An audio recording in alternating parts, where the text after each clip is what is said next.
Hi everyone, this is Balazs from RacingBrick. Today we are taking a look at one of the most unusual LEGO Technic releases of August 2026. Officially, it's set 42233 Mighty Machines, but in reality it isn't one set at all. Instead, it's a collection of 8 different miniature Technic models. LEGO sent me this display box ahead of release. I assume this is the same packaging retailers receive, although you won't actually be able to buy the entire box in a regular shop. On the side you can already see all 8 machines, each with its own function, and apparently they also include collectible game cards. Opening the box transforms it into a countertop display just like the collectible minifigures. There are 16 blind boxes inside, so that's 2 complete sets of the entire series. If the packaging looks familiar, that's because LEGO reused the same concept we've already seen with the collectible minifigures and the tiny Speed Champions F1 cars. I know blind boxes are still controversial, but these days they are hardly blind anymore. Thanks to QR codes you can easily identify what's inside before buying one. We will come back to that in a moment. Another interesting detail is this brand new Technic element shown on the box. Every single model in the series uses it. You can also spot the Series 1 label.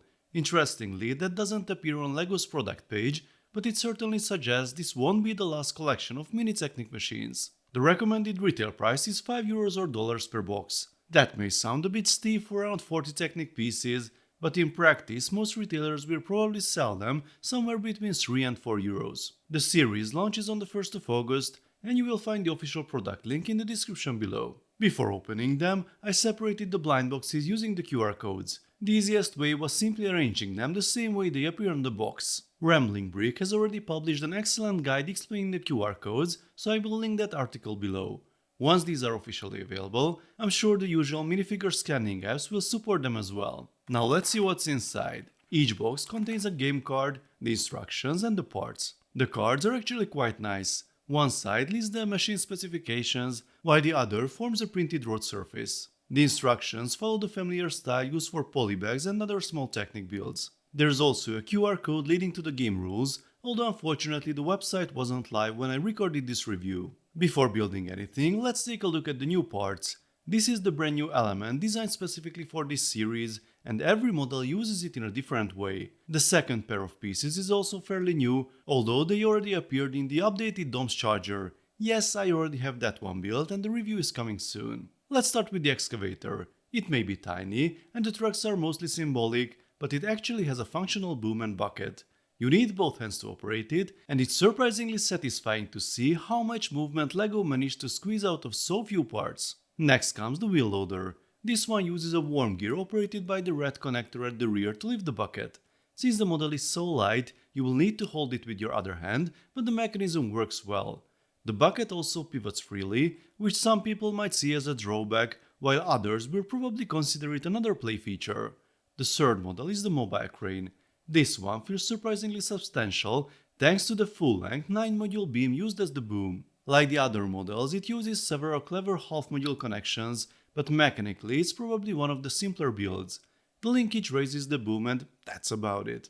Then we have the bulldozer. The new Technic elements makes the cabin rather tall here. Personally, I wish the rear looked a little less flat, especially with that red bush sticking out. The worm gear lifting mechanism works great though. If it was my design, I would probably replace the tubes with 2 of the familiar toilet paper roll elements to give the blade a bit more depth. Now for my favorite of the series, the cement mixer. There's a very clever angled construction in the middle, holding a 24-tooth gear driven by the short worm gear. This is actually the first 2026 Technic set to use that particular piece. I can't remember seeing such an angled gear arrangement in a recent Technic model, and thanks to the reduction the drum rotates nice and slowly. Even the drum connection is clever using white half pins. Next is the wrecking ball crane. Like the excavator, it uses half beams as simplified tracks, while bevel gears rotate the entire upper structure. Just make sure you hold the base with your other hand. Once you start swinging that wrecking ball around, it's surprisingly entertaining. The dump truck is probably the simplest model of the collection. There's no gear-driven mechanism this time. Instead, the tipping bed works manually, and the articulated steering gives it a bit more character, although it's slightly tricky to control. Finally, we have the road roller. This one also features articulated steering, but thanks to the knob and gears, it's much easier to operate. I also like how the roller drum is built. And that's all 8 machines from Mighty Machines Series 1. I genuinely enjoyed building these. Every model introduces a different mechanism or construction technique, so despite their small size, there's quite a lot to learn from them. They are obviously not super complex Technic builds, but I think they will be great fun for younger builders. Personally, I don't really mind the blind box format here. Since the QR codes let you identify the contents, you can buy exactly the model you are missing if you want to complete the collection. And of course, some children still enjoy the surprise. Unlike the collectible minifigures, there also aren't any particularly rare or exclusive elements that would encourage scalpers to clean the shelves, so hopefully finding a complete series won't become difficult. My only concern is the price.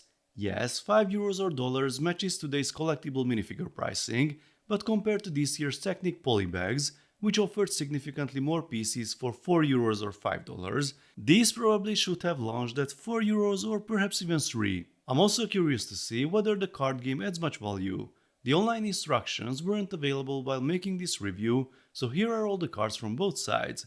If you already figured out how the game works, let everyone know in the comments. Overall, I think this is a really fun little series, and I'm already looking forward to seeing what the talented builders or Rebrica will create by combining multiple copies. Personally, I'm hoping someone builds a tiny giant Technic Devastator. And now it's your turn. Which of these 8 machines is your favorite? And if LEGO continues this idea, what should Series 2 be? Let's talk about it in the comments section. If you enjoyed this video, then please give it a thumbs up and don't forget to subscribe with notifications as more exciting LEGO videos are coming soon. See you next time, bye bye.